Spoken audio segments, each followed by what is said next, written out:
கிறிஸ்துவுக்குள் பிரியமானவர்களே, கர்த்தரும் இரட்சகருமாய் இயேசு கிறிஸ்துவின் ஈடின் ஏற்ற நாமத்தினாலே உங்கள் யாவருக்கும் என் அன்பின் வாழ்த்துக்களை தெரிவித்துக் கொள்கிறேன். தேவனருளி அப்பம் பிரேயர் மினிஸ்ட்ரி சேனல் மூலியமாக உங்களோடு சந்திப்பதில் மிகுந்த மகிழ்ச்சி அடைகிறேன். தினம்தோறும் அதிகால வேளையிலே பரிசுத்த வேதாந்தத்திலிருந்து ஒரு பகுதி நாம் தியானித்து நம்முடைய குடும்ப பாதுகாப்பிற்காக நாம் ஜெபித்து வருகிறோம். அதிகால வேளையிலே அபிஷேகங்களை பெற்றுக்கொள்ள, தேவனுடைய கிருபை பெற்றுக்கொள்ள புதிய நாளுக்காக இணைந்திருங்கள். பிரசங்கி 5ஆம் அதிகாரம் 4-6 ஆகிய வசனங்கள். நீ தேவனுக்கு ஒரு பொருத்தனை பண்ணி கொண்டால் அதை செலுத்த தாமதியாதே. அவர் மூடரில் பிரியப்படுகிறதில்லை. நீ நேர்ந்து கொண்டதை செய். நீ நேர்ந்து கொண்டதை செய்யாமற் போவதை பார்க்கிலும் நேர்ந்து கொள்ளாமல் இருப்பதே நலம். உன் மாம்சத்தை பாவத்துக்குள்ளாக்க உன் வாய்க்கு இடங்கூடாதே. அது புத்தி பிசைக்கினால் செய்தது என்று தூதனுக்கு முன் சொல்லாதே. தேவன் உன் வார்த்தைகளினாலே கோபங்கொண்டு உன் கைகளின் கிரியையை அழிப்பானேன். ஹல்லேலூயா. கிறிஸ்துவுக்குள் பிரியமானவர்களே, இன்னைக்குள்ள செய்தி என்ன தெரியுமா? நிறைய பிரச்சனைக்கு காரணம் அந்த வாய் தான். உன் மாம்சத்தை பாவத்துக்குள்ளாக்க உன் வாய்க்கு இடங்கூடாதே. ஒரு குடும்பத்தில் தரித்திரம் ஏன் வருது? பஞ்சம் ஏன் வருது? தேவனுடைய தண்டனை ஏன் வருது? உங்கள் வீட்டில் ஒரு டைரி இருந்தால் எடுத்து எழுதி வைங்க. நான் மறுபடியும் கூட முதல்ல சொல்கிறேன். ஒரு வீட்டில் தேவனுடைய தண்டனை ஏன் வருது? சாபம் ஏன் வருது? பஞ்சம் ஏன் வருது? வறுமை ஏன் வருது? ஒரு 4 பாயிண்ட் சொல்லியிருக்கேன். நம்ம வீட்டுக்குள்ள அடிக்கடி என்ன பிரச்சனை நடக்கு அப்படின்னு சொல்லி பார்க்கும்போது, வாய்க்கு இடம் கூடாது. வீண் வார்த்தையினாலே பாவம். இப்போ என் வாழ்க்கையிலலாம், ஆவிக்குரிய வாழ்க்கையில சரி, பூமிக்குரிய வாழ்க்கையில சரி, நான் எப்படி இருக்கிறேன் அப்படின்னு சொல்லி பார்க்கும்போது, தேவனுக்குள், அதாவது கிறிஸ்துவுக்குள் இருக்கும்போது ஆவிக்குரிய வாழ்க்கையில நான் எப்படி இருக்கிறேன்னு சொல்லி என்னையால் அறிந்து கொள்ள முடியும். அதே நேரத்தில் நான் சராசரி மனுஷனா வாழ்ந்த காலத்தில் கர்த்தரை விட்டு தள்ளி போய் வாழும்போது வீண் வார்த்தையினால எவ்வளவு பாவம் இருக்குன்னு சொல்லி என்னையால சொல்ல முடியும். நம்ம பேசுற வார்த்தை, எத்தனை வார்த்தை வீணான வார்த்தை. என்னைய வச்சு என்ன சொல்ல முடியும்? ஏன்னா மற்றவங்களை சொல்லும்போது அது கஷ்டமா இருக்கும். 24 மணி நேரம் இருக்கு. சில குடும்பத்தில் சர்ச்சில் போய் மெசேஜ் கேட்கும்போது, நான் செவ்வாய்க்கிழமை உபவாசம் இருப்பேன், நான் வெள்ளிக்கிழமை உபவாசம் இருப்பேன், நான் ஞாயிற்றுக்கிழமை காலைல சாப்பிட மாட்டேன், நான் 1000 ஸ்தோத்திர பலி சொல்லுவேன், கொரோனா நேரத்தில் டெய்லி 1 மணி நேரம் அழிந்து போகிற மக்களுக்காக நான் ஜெபிப்பேன். சில குடும்பத்தில் உபவாச மீட்டிங் போயிருப்பாங்க, எழுப்புதலுக்காக நான் ஜெபிப்பேன், பரிசுத்தவான்களுக்காக ஜெபிப்பேன், கிராம ஊழியர்களுக்காக ஜெபிப்பேன், நான் கர்த்தருக்காக சுவிசேஷம் அறிவிப்பேன், நான் கர்த்தருக்காக நான் வாழ்வேன். நான் இனிமேல் பழைய சுபாவம், பழைய வாழ்க்கைக்குள்ள நான் போக மாட்டேன். இனிமேல் நான் விக்கிரகத்துக்குள்ள போக மாட்டேன். இனிமேல் நான் அசுத்தத்துக்குள்ள போக மாட்டேன். இனிமேல் நான் படம் பார்க்க மாட்டேன். நான் நாடகம் பார்க்க மாட்டேன். நான் தப்பான வார்த்தை பேச மாட்டேன். நான் தண்ணி அடிக்க மாட்டேன். இதெல்லாம் என்னது அப்படின்னா பொருத்தனை பண்ணிக்கிட்டே இருப்பாங்க சர்ச்சுக்கு போகும்போது. நான் இனிமேல் கரெக்டாக பைபிள் வாசித்துருவேன். நான் டெய்லி 4 அதிகாரம் பைபிள் வாசித்துருவேன். நான் இனிமேல் உமக்கு முன்பாக உண்மையாக இருப்பேன். இனிமேல் நான் பொய் பேச மாட்டேன். இனிமேல் நான் தேவையில்லாத ஃப்ரெண்ட்கிட்ட பழக மாட்டேன். எத்தனையோ காரியங்கள் பொருத்தனை பண்ணுவாங்க. சில குடும்பத்தில் நான் சர்ச்சில் கொண்டு போய் தசமபாகம் வச்சுருவேன். நான் ஞாயிற்றுக்கிழமை சர்ச்சில் போய் க்ளீன் பண்ணுவேன். நான் எங்கள் பாஸ்டருக்கு உண்மையாக இருப்பேன். நான் டெய்லி காலையில் எழுந்திரிச்சு அதிகாலை ஜெபம் பண்ணுவேன். நான் இனிமேல் செல்ஃபோனில் தேவையில்லாத வீடியோ பார்க்க மாட்டேன். இனிமேல் நான் உமக்கு முன்பாக உண்மையாக காத்திருப்பேன். சில குடும்பத்திலே வியாதியில் ஏதாவது இருந்திருப்பாங்க, ஹாஸ்பிட்டல் இருந்திருப்பாங்க. என் கணவருக்கு சரியாயிட்டு அப்படின்னா நான் பொருத்தனை பண்ணுவேன், நான் காணிக்கை கொடுப்பேன். என் பிள்ளைகளுக்கு சரியாயிட்டுனா நான் காணிக்கை வச்சிருவேன். சில குடும்பத்திலே கற்பத்தின் அடிக்காக ஜெபம் பண்ணியிருப்பாங்க. எனக்கு பிள்ளை பிறந்துட்டுனா, இல்லை என் பேரன் இல்லை பேத்தி ஏதோ ஒரு காரியத்தை ஒரு பொருத்தனை பண்ணியிருப்பாங்க. ஒவ்வொரு வீட்லேயும் ஒவ்வொரு காரியம். ஒரு குடும்பத்தில் ஒரு ஜெபகுறிப்பு வந்துச்சு. அப்போ அவங்கள்ட்ட பேசும்போது அவங்க என்கிட்ட சொன்னாங்க, எனக்கு ஒரு குடும்பத்தில் ஒரு காரியம் சொன்னாங்க. அதனால் நான் என்ன பண்ணினேன் அப்படின்னா, ஒரு 40 படி முழங்கால்லையே போனேன், பொருத்தனை பண்ணிட்டு போனேன். அப்போ என்ன பொருத்தனை அப்படின்னு சொல்லி கேட்டேன். என் கணவர் இந்த மாதிரி பல பெண்களோடு விபச்சார அடிமையில் இருக்கிறாரு. அந்த குடும்பம் இப்படி ஒரு பாவத்தில் இருந்தது. அப்போது அந்த தாயார் என் கணவர் ரட்சிக்கப்படணும் அப்படின்னு சொல்லிட்டு ஒரு 40 படி முழங்கால்லையே போனாங்களாம். முட்டில் ரத்தமே வந்துட்டான். ஒரு 3 மாதம் கழித்து என்கிட்ட சொல்லும்போது சொன்னாங்க. அப்போ நான் கேட்டேன், சரி உங்கள் முட்டில் ரத்தம் வந்துச்சு, நீங்கள் ஒரு 40 படி ஏறி இறங்குனீங்களே, உங்கள் கணவர் இந்த பிரச்சனைலேருந்து வெளியில் வந்துட்டாரா? எங்க பிரதர், அந்த அம்மா அப்படி சொன்னிச்சுன்னு சொல்லி நான் செஞ்சேன். ஆனால் என் கணவர் இன்னும் வரை திருந்தவே இல்லை. டெய்லி தண்ணி அடிக்காரு, அசுத்தமாக இருக்காரு, தவறான தொடர்பில் இருக்காரு. ஆனால் அந்த அம்மா சொன்ன மாதிரி நான் 40 படி ஏறி இறங்கிட்டு வந்துட்டேன் அப்படின்னாங்க.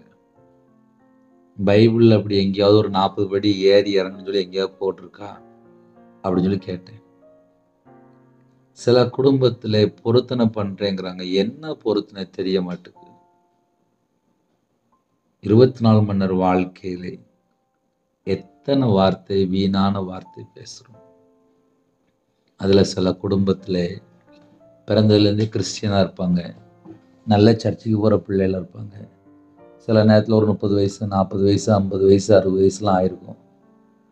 இவங்களோட வாழ்க்கையில் பிறந்ததுலேருந்தே கிறிஸ்டியனாக இருப்பாங்க, ஆவிக்குரிய வாழ்க்கையில் நல்லா வளர்ந்துருப்பாங்க. சில குடும்பத்தில் தரிசனம் பார்த்துட்ருப்பாங்க, சொப்பனம் பார்த்துட்ருப்பாங்க, சர்ச்சில் மூப்பராக இருப்பாங்க. சில குடும்பத்தில் கர்த்தருக்காக ஊழியம் கூட செஞ்சிட்ருப்பாங்க. ஆனால் அந்த வாய் இருக்கு, அந்த வாயினால் என்ன பண்ணிடுவாங்க அப்படின்னா பாவம் பண்ணிடுவாங்க. என்ன பாவம் தெரியுமா? பரிசுத்தவான்களை போய் தப்பாக பேசிடுவாங்க. பரிசுத்தவான்களை தப்பாக பேசினதுக்கப்புறம் தேவனோட உக்கிர கோபம் வெளிப்பட்டுரும். இதை உங்களுக்கு ஏன் காலையில் சொல்லித்தரேன் அப்படின்னா, நான் சில குடும்பத்தை பார்த்துருக்கேன். அவங்களோட வாழ்க்கையிலே ஏன் தரித்திரம், ஏன் வீட்டில் போராட்டம், ஏன் வீட்டில் வியாதி, என்ன காரியத்தினால சாபம் இருக்குது அப்படின்னு சொல்லி பார்க்கும்போது பெரிய பெரிய பரிசுத்தவான்களை போய் தப்பாக பேசிகிட்டே இருப்பாங்க. இவங்க ஒரு வேலைக்காக ட்ரை பண்ணியிருப்பாங்க, பிள்ளைகளோட வாழ்க்கையில் ஒரு டீச்சர் வேலைக்காக, ஒரு கவர்மெண்ட் வேலைக்காக ட்ரை பண்ணியிருப்பாங்க. சர்ச்சில் இருக்க ஒரு பாஸ்டர்கிட்ட போய் கையெழுத்து போட சொல்லுவாங்க. இவங்களோட வாழ்க்கையில் ஏதோ ஒரு குறை இருக்கும். உடனே மேய்ப்பர் சொல்லிடுவாங்க, இது தப்பு, நாங்கள் கையெழுத்து போட மாட்டோம் அப்படின்வாங்க. உடனே வெளியில் வந்ததுக்கப்புறம் அந்த மேய்ப்பனை தப்பாக பேசுகிறாங்க. சில குடும்பத்தில் லஞ்சம் கொடுத்து சிக்கிக்கொள்கிறாங்க. சில குடும்பத்தில் எனக்கு இது நடந்துட்டு அப்படின்னா நான் உங்களுக்கு இது செய்வேன் அப்படின்னு சொல்லி ஒரு பொருத்தனை பண்ணுவாங்க. அப்படி நான் நிறைய குடும்பத்தை பார்த்துருக்கேன். ஏதோ ஒரு காரியத்தில் நம்ம பொருத்தனை பண்ணியிருக்கிறோமா, அது நம்ம கொஞ்சம் ஆழமாக யோசித்து பார்க்கணும். ஏன் உங்களுக்கு சொல்லித்தரேன் அப்படின்னா, நிறைய குடும்பத்தில் நிறைய தடைகளுக்கு காரணம் என்ன அப்படின்னா அந்த வாய் தான். ஒரு குடும்பத்தில் 3 வருஷமா கணவருக்கு வேலை இல்லாமல் இருந்துச்சு. அப்போ என்கிட்ட பேசும்போது நான் உடனே சொன்னேன், அக்கா நீங்கள் பொருத்தனை பண்ணியிருக்கீங்களா? ஆமாம் பிரதர், பொருத்தனை பண்ணியிருக்கேன். என்ன பொருத்தனை சொல்லி கேட்டேன். 2 பொருத்தனை பண்ணியிருந்தேன். என் கணவருக்கு வேலை கிடைச்சதுன்னா நான் சாட்சி சொல்லணும், எனக்கு ஒரு பையன் பிறந்துட்டுனா நான் சாட்சி சொல்லணும் அப்படின்னேன். சரி என்னாச்சு அப்படின்னு சொல்லி கேட்டேன். பையன் பிறந்துட்டான், என் கணவருக்கு வேலை மட்டும் கிடைக்கல. கணவருக்கு வேலை கிடைச்சோடனே நான் 2யும் போய் சொல்லிடலான்னு நினச்சேன் அப்படின்னாங்க. முதல்ல தேவன் கற்பத்திரனையை ஆசீர்வதிச்சிருக்காரு.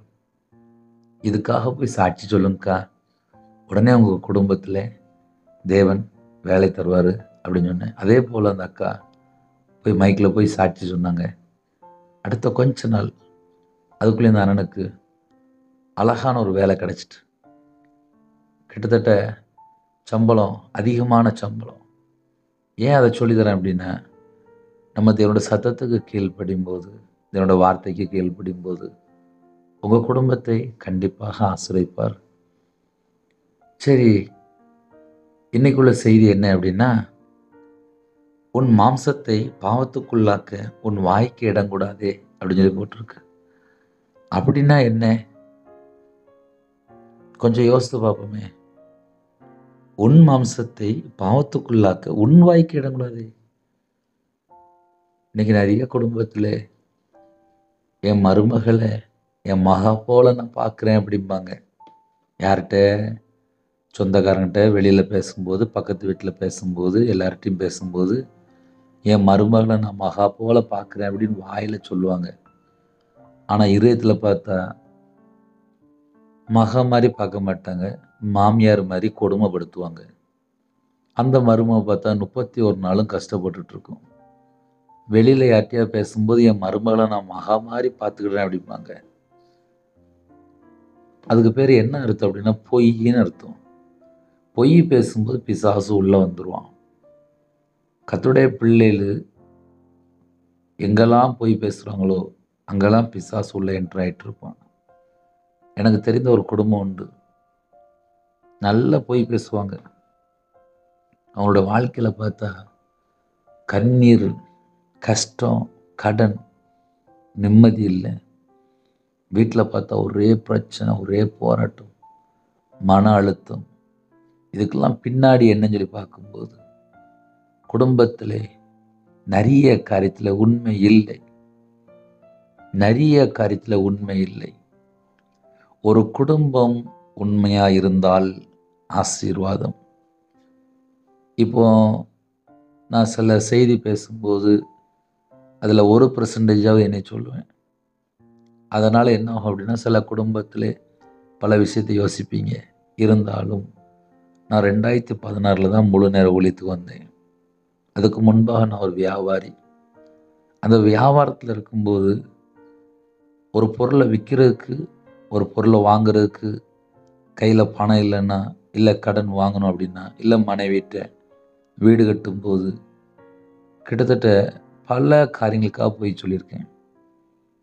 கையில் பைபிள் எடுத்து வாசித்து பார்க்கும்போது பொய் பேசினால் நாசம் அடைவார்கள் அப்படின்னு சொல்லி எழுதப்பட்டிருந்துச்சு. என் வாழ்க்கையில் உண்மையிலே நான் அழிஞ்சு போயிருந்தேன். அப்போ தேவனோட சமூகத்தில் அர்ப்பணித்து, அப்போ நான் பொய் பேசி வாழ்ந்திருக்கேன், என்னை மன்னிப்பீங்களா, என் பாவத்தை மன்னிப்பீங்களா அப்படின்னு சொல்லி என் வாயினாலே நான் எதுக்கெல்லாம் தேவையில்லாமல் பொய் பேசணும்னோ அந்த எல்லா காரியத்துக்காக தேவன்கிட்ட மன்னிப்பு கேட்டேன். நான் மனம் திரும்பணும்னு ஆசைப்படுறேன்ப்பா, என்னை மன்னிப்பீங்களா அப்படின்னு சொல்லி கேட்டேன். இதை ஏன் உங்களுக்கு சொல்லித்தரேன் அப்படின்னா, நம்ம நிறைய பிரசங்கத்தை கேட்குறோம். நம்ம இருதயம் மீட்கப்பட்டுட்டா இன்னும் நம்ம இதயத்துக்குள்ளே பொய் பேசுகிற குணம், அதாவது திருட்டுத்தனம், ஏமாத்துறது, வஞ்சிக்கிறது, மற்றவங்களுக்குள்ளே அபகரிக்கிறது, அநீதியான காரியத்தில் ஈடுபடுறது, தந்திரமாக வாழ்கிறது, மாயான காரியத்தில் பின்பற்றுறது, இதெல்லாம் இதயத்தில் இருக்கா? அது நம்ம தான் கொஞ்சம் யோசித்து பார்க்கணும். தேவன் அருளிய அப்பம், கர்த்தருடைய கிருபையினால யாரெல்லாம் இணைந்திருக்கிறீங்களோ, நம்ம பெயர் ஆட்டுக்குட்டியான ஜீவ புஸ்தகத்தில் எழுதப்படணும்.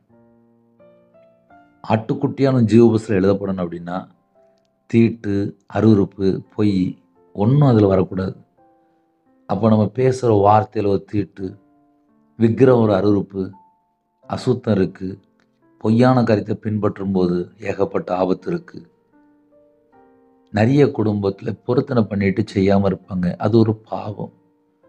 அதனால் கர்த்தருடைய பிள்ளைகள் ஆசீர்வாதத்தை பெற்றுக்கொள்ளணும் அப்படின்னா, தேவன் நம்ம கையின் கிரியில ஆசீர்வதிப்பார்.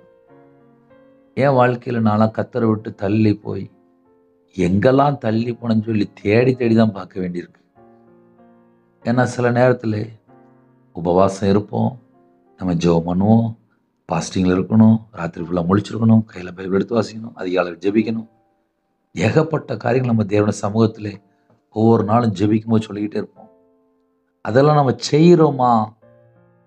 அதுதான் இன்னைக்கு கேள்வி. செய்கிறோமா? சுவிசேஷம் ஊழியம் செய்யணும் அப்படின்னோடனே கையை தூக்கிடுவோம். அழிந்து போகிற ஆத்துமாக்களுக்காக ஜெபிக்கணும் அப்படின்னோடனே கையை தூக்கிடுவோம். குடும்பத்துக்காக ஜெபிக்கணுன்னே கையை தூக்கிடுவோம். எல்லா விஷயத்துலையுமே கையை தூக்கி, ஆமாப்பா என்னை அபிஷேகம் பண்ணுங்கப்பா, எனக்கு தாங்கப்பா, எனக்கு தாங்கப்பான்னு சொல்லி எல்லாம் கேட்டு வாங்கிடும். கேட்டு வாங்கினதுக்கு நம்ம கீழ்ப்படிஞ்சு செயல்படுறோமா? அதுதான் ஒரு முக்கியமான சப்ஜெக்ட். ஏன்னா சில குடும்பத்திலே எதனால் தோல்வி, எதனால் நிம்மதி இல்லை, எதனால் மனக்குழப்பம், எதனால் பிரச்சனை, எதனால் என் வாழ்க்கையில் எனக்கு இவ்வளோ பிரச்சனை சொல்லி நிறைய கேள்வி கேட்பாங்க. ஒரு குடும்பத்தில் திருமணம் முடிந்ததுக்கப்புறம் ஒரு 10 வருஷம் பிள்ளை இல்லாமல் இருந்துச்சு. அப்போ நான் கேட்கும்போது அவங்க நிறைய காரியங்கள் சொன்னாங்க. அதில் ஒரு காரியம் என்ன தெரியுமா? வாலிப வயசுலேயே பொருத்தனை பண்ணியிருந்தாங்க. திருமணம் முடிந்ததுக்கப்புறம் பார்த்தா அவனோட வாழ்க்கையில் எல்லாமே மாறிட்டு. ஆனால் சொன்னது செஞ்சாங்களா அப்படின்னு சொல்லி தேவன் பார்த்துட்டே இருப்பார். சில குடும்பத்தில் வாலிப வயசில் நான் சண்டே கிளாஸ் எடுக்கிறேன், நான் சுவிசேஷம் அறிவிக்கணும், நான் ட்ராக்ஸ் கொடுக்கணும், நான் மிஷினரி அப்படின்னு சொல்லி பல விஷயத்துக்காக பொருத்தனை பண்ணி என்னோட சமூகத்தில் காத்திருந்து ஜெபம் பண்ணியிருப்பாங்க. ஏதோ ஒரு காரியத்திலே ஒரு மனுஷனுடைய சத்தம், ஒரு தெரிஞ்சவங்க சொல்லியிருப்பாங்க, நீ இதை செய்ய வேண்டாம், குடும்பத்தில் யாரோ சொல்லியிருப்பாங்க இதை செய்ய வேண்டாம், இல்லை வேற யாரோ ஒருத்தவங்க ஏதோ ஒரு காரியத்தை சொல்லியிருப்பாங்க இதை செய்ய வேண்டாம் அப்படின்னு இருப்பாங்க. அதில் பயந்து அந்த காரியத்தை செய்யாமல் இருப்பாங்க.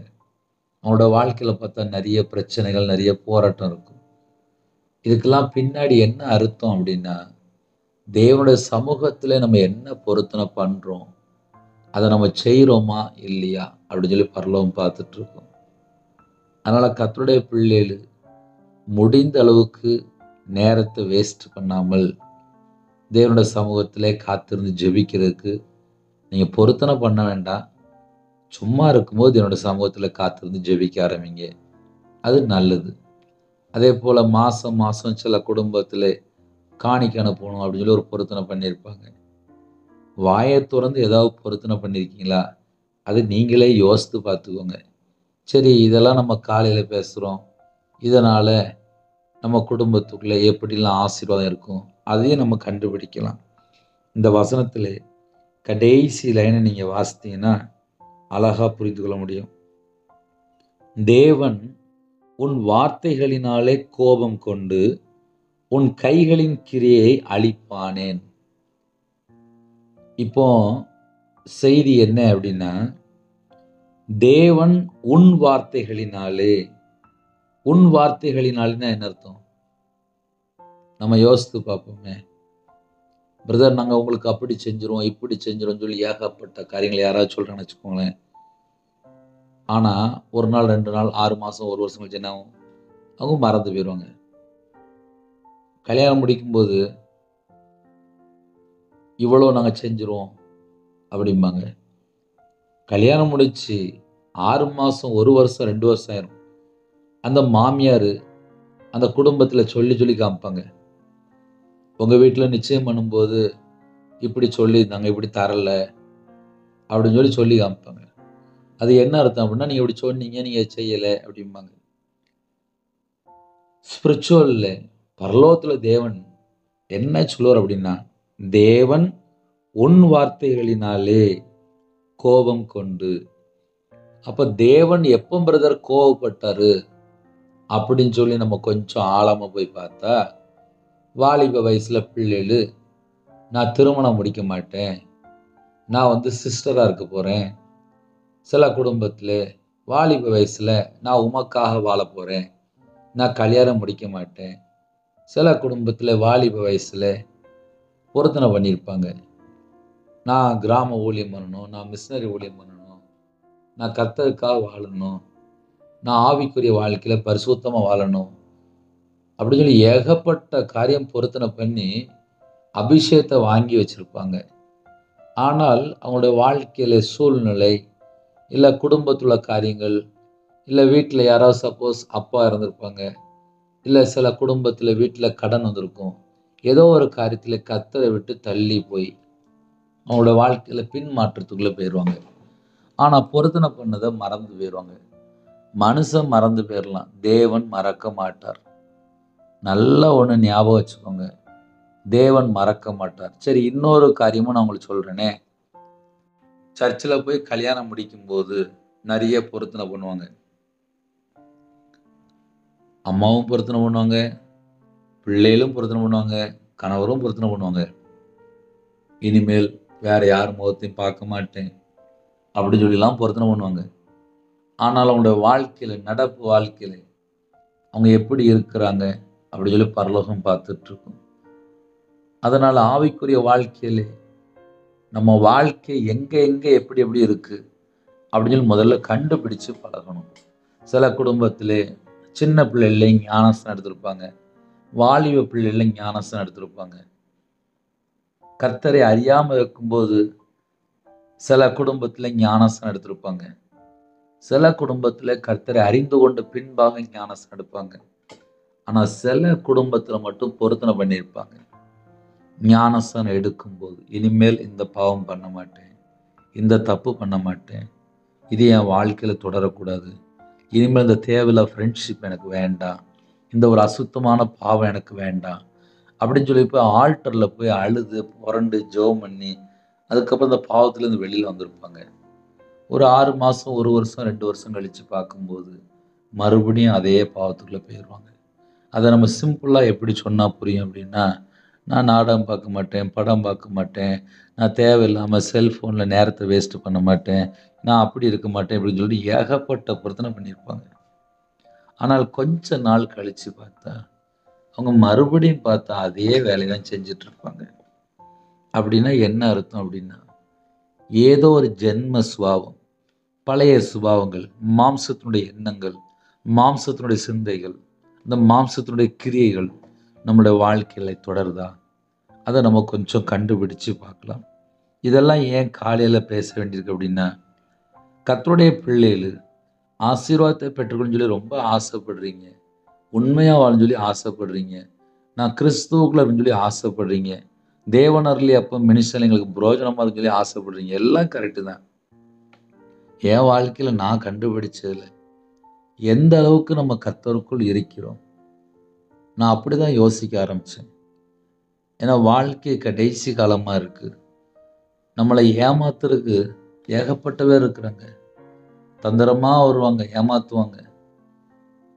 நம்ம வாழ்க்கையிலே சில நேரத்தில் நம்ம ஏமாந்துரும், நம்மளை ஏமாற்றுவாங்க.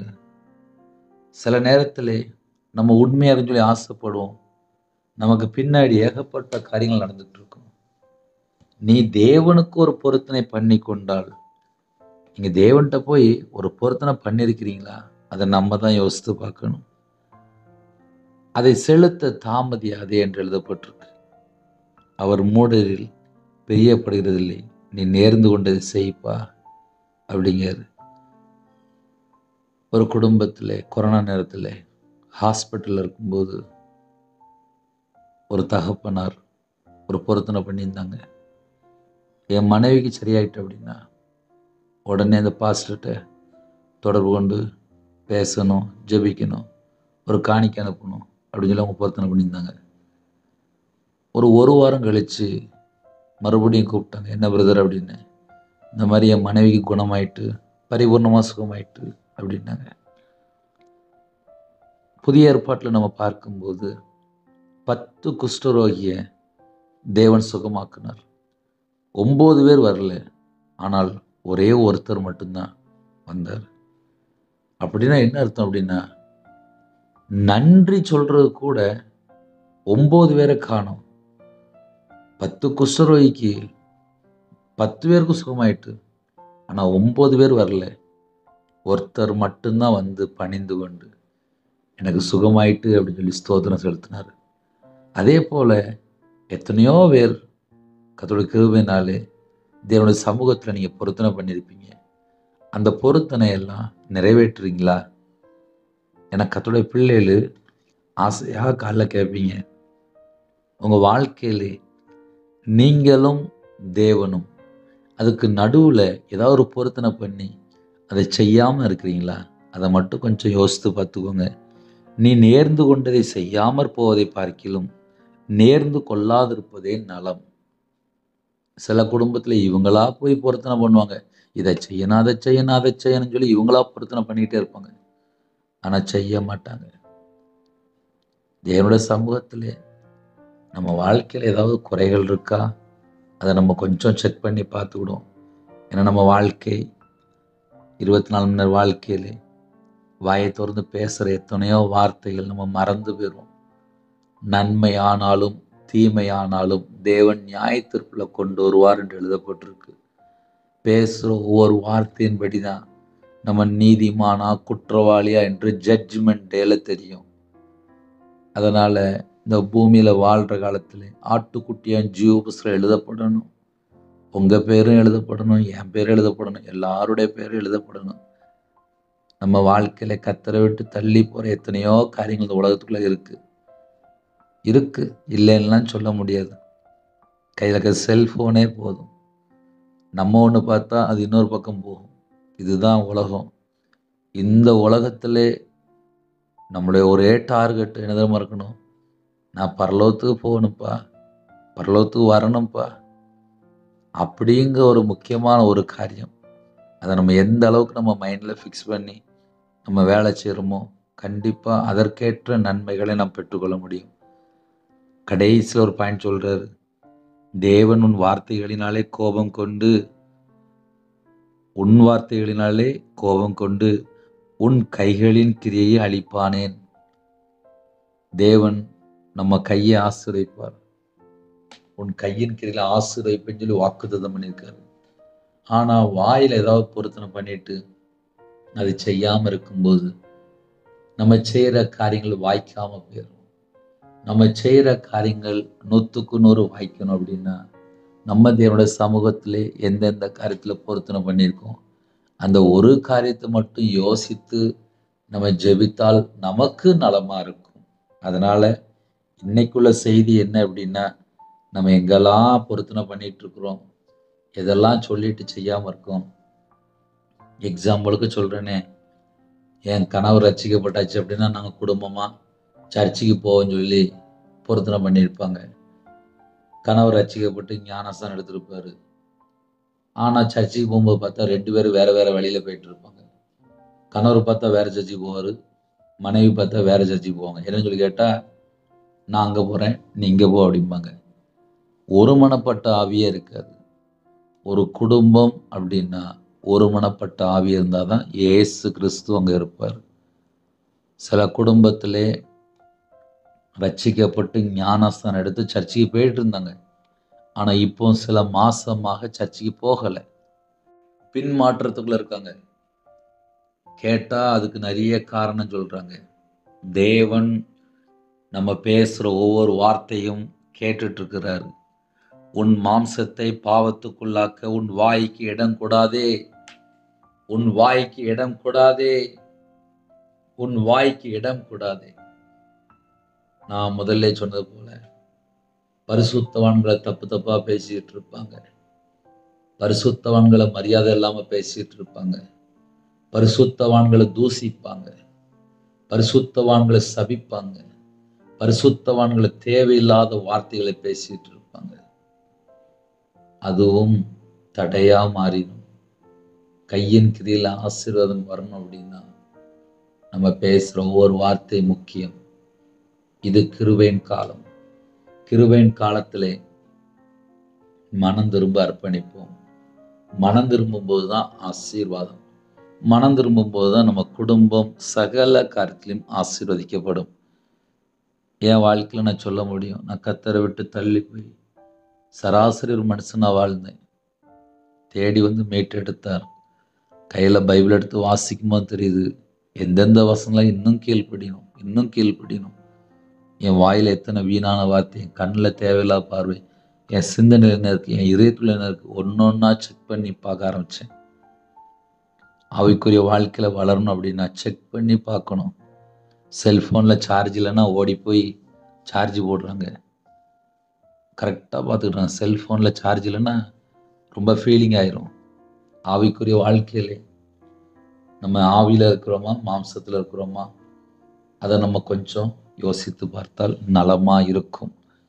அதனால் இன்னைக்குள்ள செய்தி என்ன அப்படின்னா, தேவன் உன் வார்த்தைகளினாலே கோபம் கொண்டு உன் கைகளின் கிரியை அழிப்பானேன். பொருத்தனை பண்ணியிருக்கீங்களா? வாயில் ஏதாவது பேசியிருக்கிறீங்களா? எதுக்காக இடம் கொடுத்துருக்கீங்களா? பாவத்துக்கு இடம் கொடுத்துருக்கீங்களா? ஏன்னா இப்போ ஃப்ரெண்டுகிட்டலாம் 5 மணி நேரம் 6 மணி நேரம் பேசினா தான் திருப்தியாக இருக்குது. வாலிப வயசில் தேவையில்லா ஃப்ரெண்ட்ஸு, தேவையில்லாமல் எங்கேயா கிளம்பி போகிறது, அப்புறம் அப்படியே போகிறது, அப்புறம் அப்படியே போயிடுறது, அப்படிலாம் நிறைய போயிட்டு தானே இருக்குது. அதனால் வாழ்க்கை ஒரு சின்ன வாழ்க்கை. அந்த சின்ன வாழ்க்கை இயேசுவுக்காக இருந்தால் நலமாக இருக்கும். இயேசு கூட இருக்கணும் அப்படின்னா இயேசுக்காக வாழ்ந்தால் தான் இயேசு கூட இருப்பார். சில குடும்பத்திலே அம்மா அப்பா பிடிக்க மாட்டுக்கு, குடும்பத்தில் யாரையும் பிடிக்க மாட்டுக்கு, தேவையில்லாத யார்ட்டையோ பழகிட்டு இருக்கிறாங்க. தேவையில்லாத ஃப்ரெண்ட்ஷிப்பு, தேவையில்லாத தொடர்பு, அதெல்லாம் ஆபத்தில் போய் முடிஞ்சிடும். ஆனால் கர்த்தருடைய பிள்ளைகள் அதிகாலை வேளையிலே செய்தி கொஞ்ச நேரம் பேசினா கூட பொறுமையாக கேட்குறீங்க. உங்கள் குடும்பத்தை கர்த்தர் ஆசீர்வதிக்கணும் அப்படின்னா நம்ம தாழ்த்தணும்ல, குடும்பத்துக்காக தரப்பில் நிற்கணும்ல, தேசத்துள்ள ஆத்துமாக்களுக்காக தரப்பில் நிற்கணும்ல. ஜெபிங்க, பரிசுத்தவான்களுக்காக ஜெபிங்க, குடும்பத்துக்காக ஜெபிங்க. தேவனர்ல எப்போ மினிஸ்டர்களுக்காக ஜெபித்து கொள்ளுங்கள், எனக்காக ஜெபித்து கொள்ளுங்கள். இருக்கிற இடத்துல முழங்கால் போட்டு கண்களை மூடி நாம் ஜெபம் செய்வோம். கிருபை மகிமை அந்த பரிசுத்தமுள்ள நல்ல தகப்பனே, உம்மை நன்றியோடு துதிக்கிறோம், சொல்கிறோம்ப்பா. எங்கள் வாழ்க்கையிலே நாங்கள் எங்கெல்லாம் கர்த்தரை விட்டு தள்ளி போனோமோ அந்த எல்லா பாவத்தையெல்லாம் மன்னிச்சிருங்கப்பா. வீண் வார்த்தை நிழலை பாவம் இல்லாமல் போகாதென்று எழுதப்பட்டிருக்கு. யாரெல்லாம் தாழ்த்துறோங்க எல்லா குடும்பத்தையும் கர்த்தரை ஆசீர்வதிச்சிருங்கப்பா. பலகணிகளை திறந்து ஆசீர்வதிச்சிருங்க, பண்டகசாலை திறந்து ஆசீர்வதிச்சிருங்க, கையின் கிரியில் ஆசீர்வதிங்க, அப்பத்தையும் தண்ணீரை ஆசீர்வதிங்க. ஒவ்வொரு குடும்பத்தையும் கர்த்தர் 1000 மடங்கு ஆசீர்வதிங்க. யாரெல்லாம் பொருத்தனை பண்ணியிருக்காங்களோ அதை நிறைவேற்றக்கத்த கிருபை தாங்க. சிறு பிள்ளைகள் முதல் கொண்டு முதியோர் எல்லா குடும்பத்தையும் கர்த்தர் ஆசீர்வதிங்க. ஒவ்வொரு குடும்பத்தையும் கர்த்தர் பொறுப்படுத்துங்க. எத்தனையோ தேசத்துக்குள்ளே இணைந்திருக்காங்க. அவங்களோட வாழ்க்கையில் என்னென்ன குறை இருக்கோ அந்த எல்லா குறைகளெல்லாம் மன்னித்து பரிபூர்ணமாக ஆசீர்வதிங்க.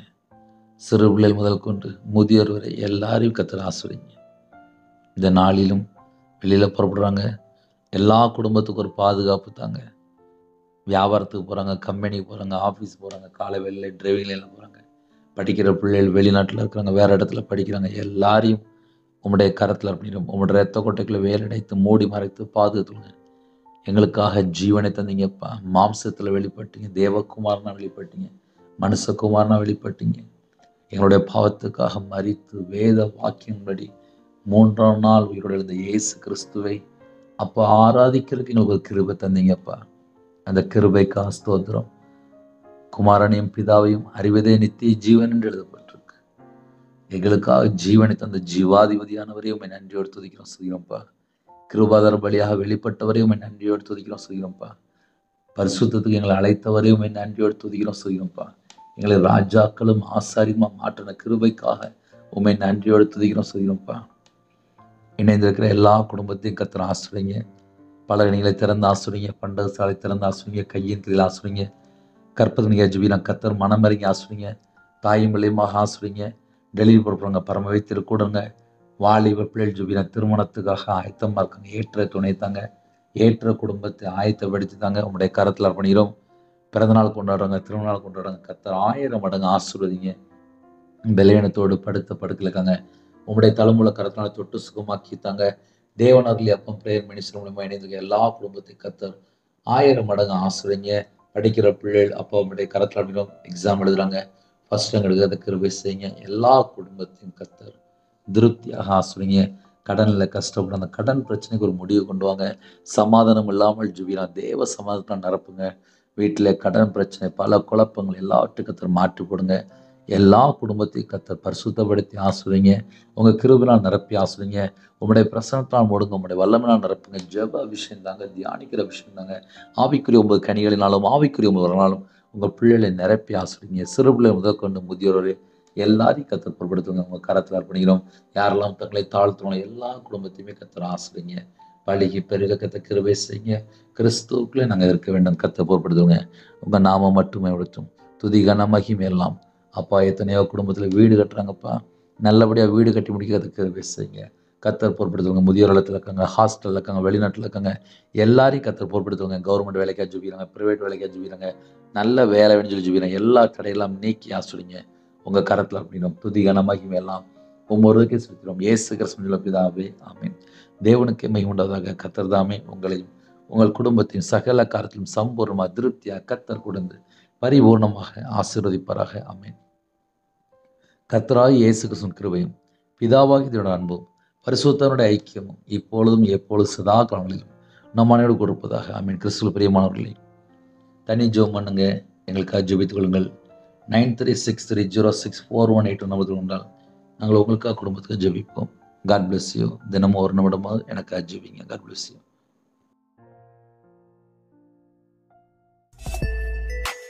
Thanks for watching. Please subscribe our channel. Click the like and share. Click the bell. God bless you.